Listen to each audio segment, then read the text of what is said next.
ఇప్పటికైనా మీరు నూతన హృదయాన్ని, నూతన బుద్ధిని తెచ్చుకోండి అంటున్నాడు.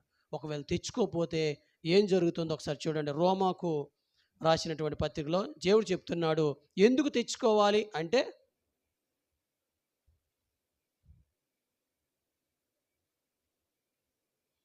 రోమా పత్రిక 13వ అధ్యాయము 1వ వచనము చదువుకుందాం. ఏం చెప్తున్నాడు? ఎందుకంట పై లోబడి ఉండవలెను, ఏలయనగా దేవుని వల్ల కలిగినది తప్ప మరే అధికారం ఈ భూమి మీద లేదు, ఉండదు, పని చేయదు కూడా. హల్లెలూయా. అందుకే ప్రభు చెప్తున్నాడు, ఎందుకయ్యా ఆయన మాట వినాలి, ఎందుకయ్యా ఆయన మాటకి లోబడాలి? ఇంకా నీకు అర్థం కాలేదేమో, ఇంకా నీకు తెలియలేదేమో ఆయన ఏమై ఉన్నాడో. ఓన్లీ స్వస్థత కార్యాలు పొందుకొని ఆయన దగ్గరికి వచ్చావేమో, లేకపోతే ఆయన ఏదో చేశాడని, ఏదో నీ కుటుంబంలో జరిగించాడని, నీ జబ్బు బాగు చేశాడని, నీ కుమార్తెకు వివాహం చేశాడని, గర్భఫలం ఇచ్చాడని, ఒకవేళ నీ కుటుంబంలో ఏదో ఒక వివాహాన్ని జరిగించి, ఏదో ఒక గృహాన్ని నిర్మాణం చేసి, ఏదో ఒక ఉద్యోగాన్ని ఇచ్చి, ఇలాంటి కార్యాలు చేసి ఒకవేళ వచ్చేసేమేమో, వచ్చేసి ఇంక అదే మనసులో ఉండి మరలా నువ్వు నూతనంగా జీవించకుండా మరలా లోక క్రమాల్లోకి వెళ్ళిపోతున్నావేమో. ఆయన అంటున్నాడు, ఆయన అధికారి, సర్వానికి అధికారి. హల్లెలూయా. అందుకే అంటున్నాడు, అలాంటి అధికారి కనుక ప్రతివాడు అంటున్నాడు. ఎవరమ్మా ప్రతివాడు అంటే ఎవరు? తెలుసుకొని దేవుని సన్నిధిలోకి వచ్చి రక్షణ పొందుకున్న నీవును, ఇంకా రక్షణ లేక లోకంలో ఉన్న వాడును. ఎందుకంటే ఆయన సర్వంపై అధికారి కనుక. హల్లెలూయా.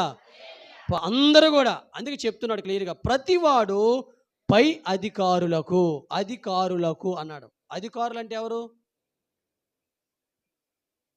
అక్రమం అని చెప్పుకున్నాం, ఆజ్ఞలు మీరిపోయారని చెప్పుకున్నాం, కట్టలు తప్పిపోయారని చెప్పుకున్నాం, బోర్డు చెప్పుకున్నాం కదా ఈ మధ్యనంతా.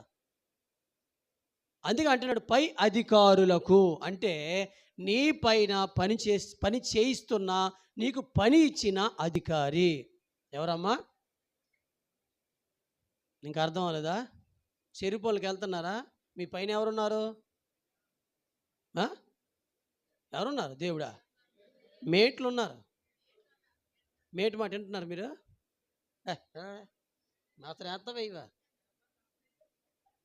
వాళ్ళకెలగేసు, వీళ్ళకెలగేసు, నేస్తావా ఇవా? నేను చెయ్యను, నచ్చినప్పుడు వస్తాను. వాళ్ళందరూ అలాగెళ్ళారు, నేను ఇప్పుడే వెళ్ళిపోతాను. ఆవిడ మీద ఎలా నువ్వు రివర్స్ అవుతున్నావు? ఏమా? అది సింపుల్గా మనం చెప్పుకోవడానికి అర్థం అవ్వడానికి ఈ మాట వాడాను.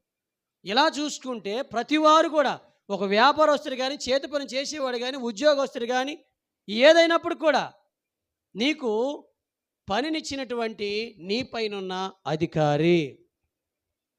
ఆ అధికారులకు అని చెప్తున్నాడు దేవుడు ఇక్కడ.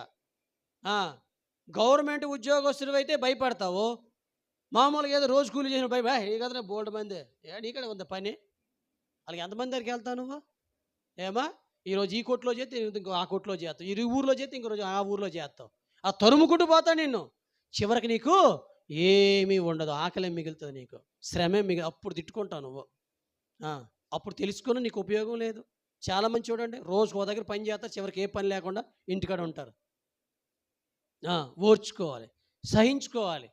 ఆ పైన అధికారి ఎవరయ్యా అంటే నా దేవుడు అనుకోవాలి. హల్లెలూయా. నిజంగా అలాగే నువ్వు అనుకుంటే నిజంగా దేవుడు ఒక అద్భుత రీతిగా కార్యాన్ని జరిగిస్తాడు. ఆ అధికారి ఎంత మూర్ఖుడైనా, క్రూరుడైనా, కోపిష్టైనా, ఎలాంటి వాడైనప్పుడు కూడా నీ ఎడల జాలి చూపిస్తాడు, నీ ఎడల ప్రేమ చూపిస్తాడు. చూసారా? అప్పుడు నువ్వు ఏం చేసినా కూడా ఆయనకి ఇష్టంగా ఉంటుంది. అప్పుడు నిన్ను ఎలా చెప్పుకుంటాడు? ఒక గొప్ప స్థితిలో చెప్పుకుంటాడు. మా పనిలో చేస్తున్నటువంటి ఆమె, అతడు చాలా మంచివాళ్ళు, దేవుడు నమ్ముకున్నారంట.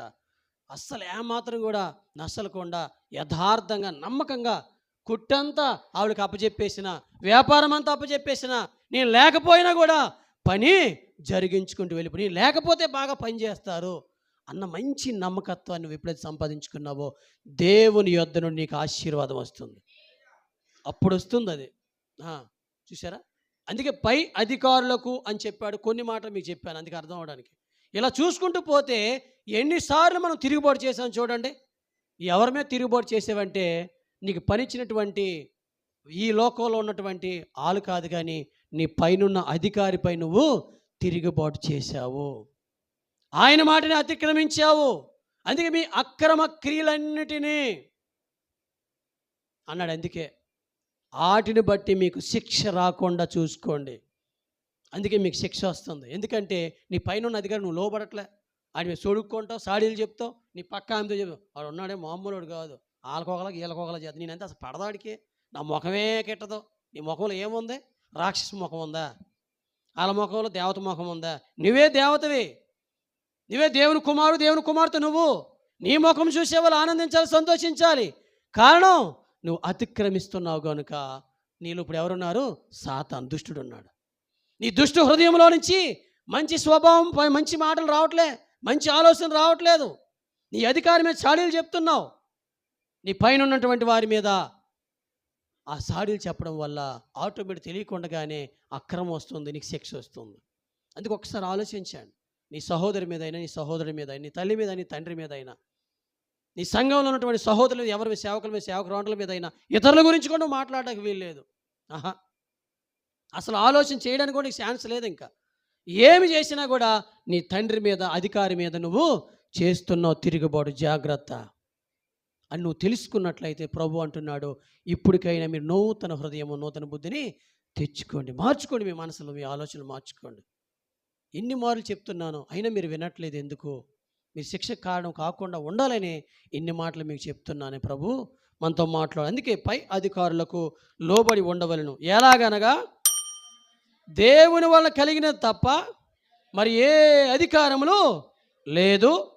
ఉన్న అధికారములు దేవుని వల్లనే నియమింపబడి ఉన్నవి. కాబట్టి అధికారమును ఎదిరించేవాడు దేవుని నియమమును ఎదిరించుచున్నాడు. హల్లెలూయా. దేవుని నియమాన్ని, దేవుని క్రమాన్ని, దేవుని కట్టలను, దేవుని ఆజ్ఞను నువ్వు ఎదిరిస్తున్నావు. జాగ్రత్త. ఒకసారి నీ మనసులో పెట్టుకోవన్నీ, నీ హృదయంలో పెట్టుకో దేవుని మాటల్ని. ఈరోజు నీకు ఏం చెప్తున్నావు నీ హృదయంలో ఉంచుకొని ఈరోజు నువ్వు సరిగ్గా నడుచుకోవడం మొదలుపెట్టు, సరిగా మాట్లాడడం మొదలుపెట్టు, సరిగా ఆలోచించడం మొదలుపెట్టు.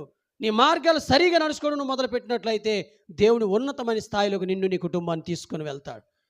ఆ నిండైన మెండైన ఆశీర్వాదాలు నీ మీద, నీ కుటుంబం మీద కుమ్మరిస్తాడు. అందుకే దేవుడు చెప్తున్నాడు, దేవుని నియమాన్ని నువ్వు ఎదిరించున్నావు కనుక ఎదిరించువారు తన మీదకి తామే శిక్ష తెచ్చుకొందురు.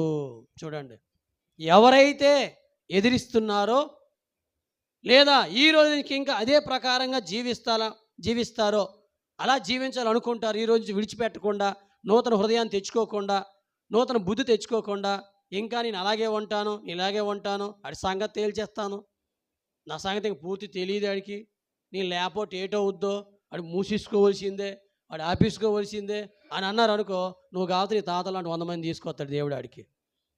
వాడికేటవదు, నీకే కడుపు మాడిపోద్ది, నీకే శ్రమ, నీకే దుఃఖము. అందుకే నీ మీదకి నీవే, నీ కుటుంబం మీదకి నీవే, నీ కుమార్తె మీదకి నువ్వే, నీ భర్త మీదకి, నీ భార్య మీద, నీ తల్లి మీదకి, నీ తండ్రి మీద, నీ కుటుంబం మీదకి నువ్వే శిక్ష తెచ్చుకుంటున్నావు. ఆ శిక్ష నుంచి ఎవరు తప్పిస్తారు ఇప్పుడు చెప్పండి? సర్వాధికారి అయిన దేవుని మీద నువ్వు తిరుగుబాటు చేస్తే, ఆ తప్పించిన దేవుని మీద నువ్వు తిరుగుబాటు చేస్తే, ఆ విడిపించాలనుకో నీ దగ్గరికి వచ్చినటువంటి ఆయన మాటను త్రోసివేసి ఎదిరిస్తే, తృణీకరిస్తే ఎవరు తప్పిస్తారు నిన్ను? ఎవరు విడిపిస్తారు చెప్పండి?